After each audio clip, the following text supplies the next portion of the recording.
प्रणाम सर। जी। सर, जैसा कि आपने बताया कि हमारे साथ कुछ भी अचानक घटित नहीं होता है। निरंतर कुछ ना कुछ बदलते रहता है और हमें संकेत भी मिलते हैं, लेकिन हम उन संकेतों को भी नज़रअंदाज कर देते हैं। जैसे आपने एक गाड़ी का भी एग्जाम्पल दिया कि वो अचानक खराब नहीं हुई या फिर उसका हॉर्न अचानक से काम करना बंद नहीं किया, तो वो मृत्यु को लेकर ही थोड़ा था। लेकिन हमें जो नश्वरता है जीवन की, वो दिखती तो है कभी कभी, लेकिन हम विषयों में फंसकर फिर से उस गहरे दुख की तरफ आकर्षित होते हैं। तो मैं ये जानना चाह रहा था कि हमारे मन में सुख की चाह तो बनी रहती है, लेकिन हम उस दुख के सागर में क्यों डूबने के लिए इतने आतुर रहते हैं? कोई नहीं चुनता ना, दुख को कौन चुनता है? दुख को कौन चुनेगा? जो आपके पास बहुत सारा हो उसको और क्यों चुनेंगे? हम्म, जो आपके पास बहुत सारा हो वो और क्यों मांगेंगे? दुख कोई नहीं मांगता। सब क्या मांगते हैं? सुख मांगते हैं। दिक्कत बस ये होती है कि जब दुख सुख मांगता है तो वो सुख जो मांगा गया है वो दुख का ही विस्तार होता है। आनंद के विषय में ज्ञानी कहते हैं कि वो उत्तरोत्तर बढ़ता ही जाता है। उसका स्वभाव होता है बढ़ना, क्योंकि आनंद से जो निकलेगा वो आनंद का ही विस्तार होगा ना। इसी तरीके से दुख से जो निकलता है वो दुख का ही विस्तार होता है। और हमारा सुख की तरफ पूरा प्रयत्न कहाँ से उठता है? दुख से। चूंकि हम दुखी हैं इसलिए हम सुख की ओर भगते हैं। और सूत्र यह है कि जिस केंद्र से चलोगे उसी के क्षेत्र में चलोगे। दुख के केंद्र से चलोगे तो दुख के ही क्षेत्र में घूम फिर करके वापस आ जाओगे। दुख के केंद्र से चल करके आनंद नहीं मिलता। तो ज़ेन में इसको बोलते हैं वही the the end comes before the beginning.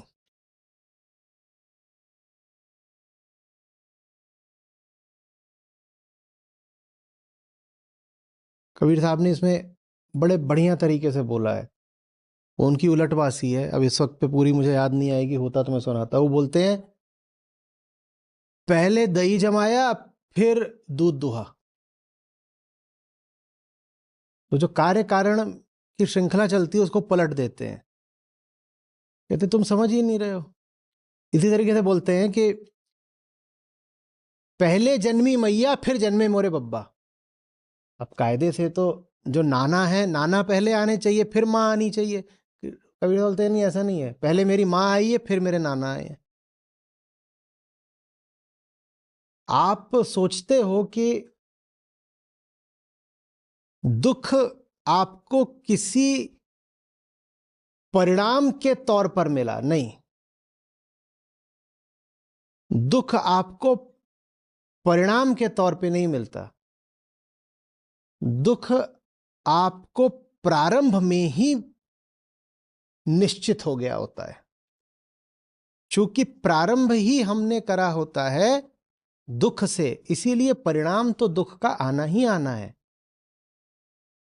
आरंभ ही अंत का निर्धाता होता है। भय के केंद्र से शुरू करके जो कुछ करोगे उससे भय बढ़ेगा ही बढ़ेगा।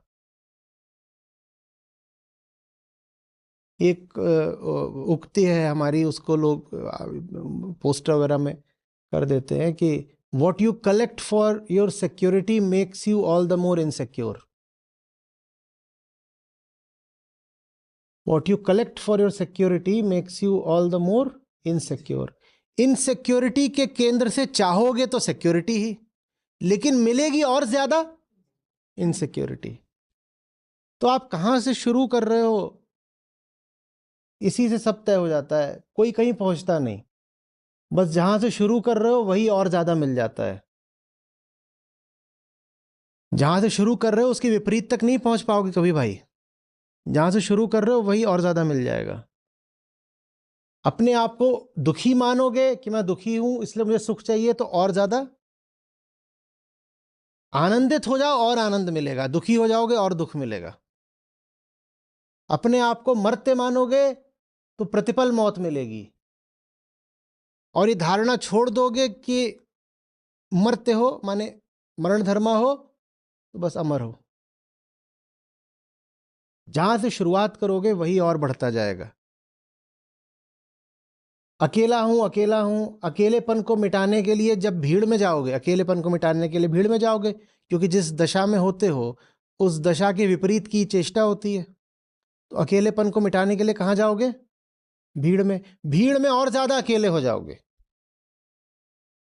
भीड़ में और ज्यादा अकेले हो जाओगे।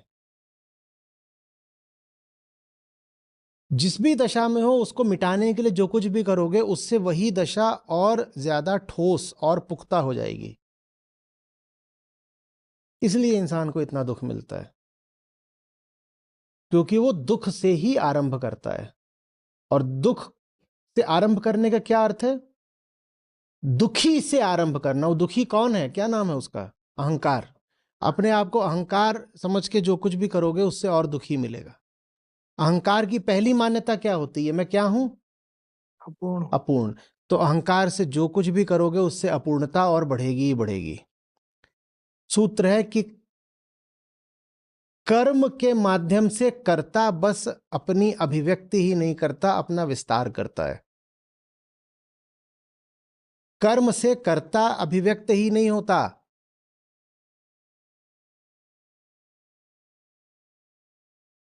सिर्फ व्यक्त नहीं हो रहा, विस्तृत हो रहा है।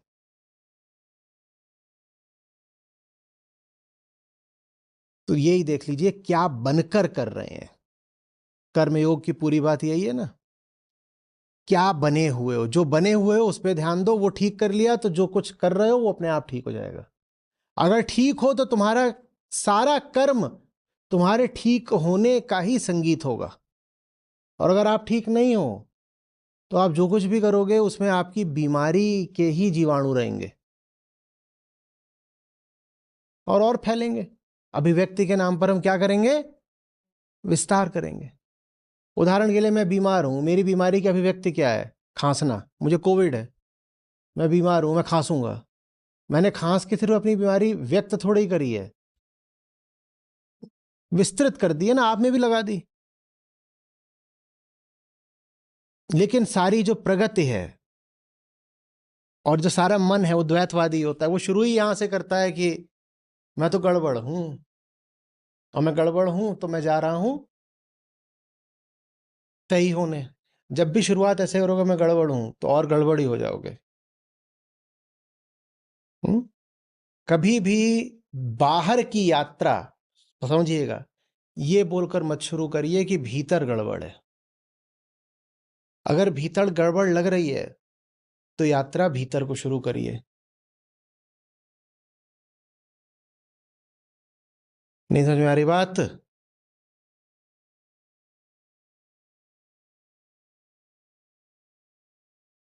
गाड़ी में गड़बड़ है, गाड़ी में भीतर गड़बड़ है, तो क्या करें? गाड़ी में बैठ के बाहर की यात्रा शुरू कर दें?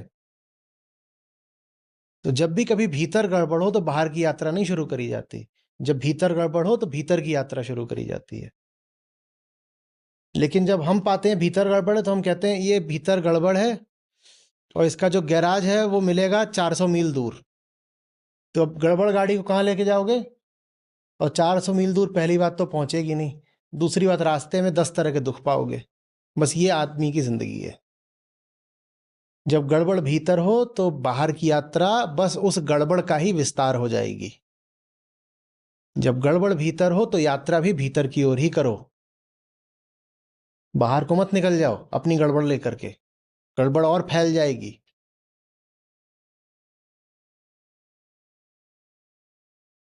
और कुछ?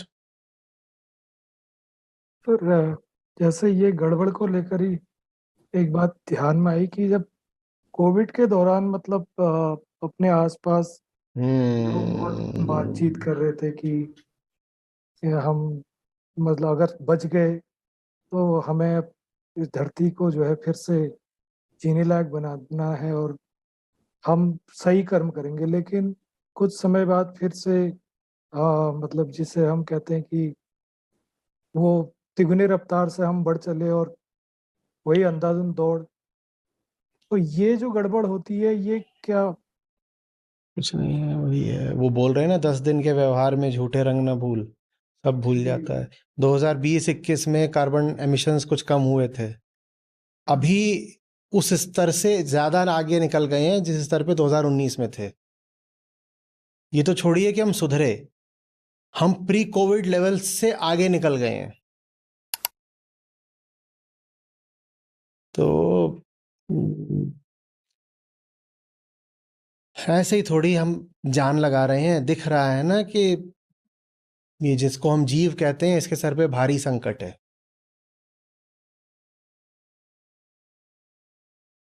इसलिए ये मैं संस्था सब इतनी कोशिश कर रहे हैं।